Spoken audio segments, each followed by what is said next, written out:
আসসালামু আলাইকুম ওয়া রাহমাতুল্লাহি ওয়া বারাকাতুহু।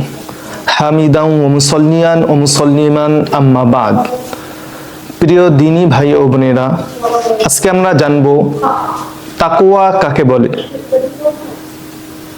এই সম্পর্কে হাদিস শরীফের মধ্যে হযরত ওমর রাদিয়াল্লাহু তাআলা আনহু হযরত উবাই ইবনে কাবকে প্রশ্নবিদ্ধ করলেন যে, হে উবাই ইবনে কাব, বলো তো তাকওয়া কাকে বলে, তাকওয়া কি? তখন উবাই ইবনে কাব পাল্টা প্রশ্ন করলো হযরত ওমর রাদিয়াল্লাহু তাআলা আনহুকে। এই প্রশ্ন করলো যে, তুমি বলো তো, তুমি কি কখনো এমন কাঁটাযুক্ত রাস্তা দিয়ে তুমি অতিক্রম করেছো যেই রাস্তার মধ্যখানে দুই সাইডে কাঁটাযুক্ত গাছ আছে?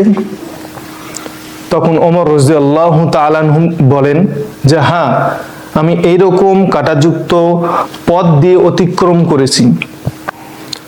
তো উবাই ইবনে কাব বলেন যে, তুমি যে ওই পথটা অতিক্রম করেছো, কিভাবে পথটা অতিক্রম করেছো? তখন ওমর রাদিয়াল্লাহু তাআলা আনহু বলেন, আমি ওই পথটা এমন বিচক্ষণতার সহিত পার হয়েছি, গিয়েছি, যেন আমার গায়ের ভিতরে কাঁটা বিদ্ধ না হয়।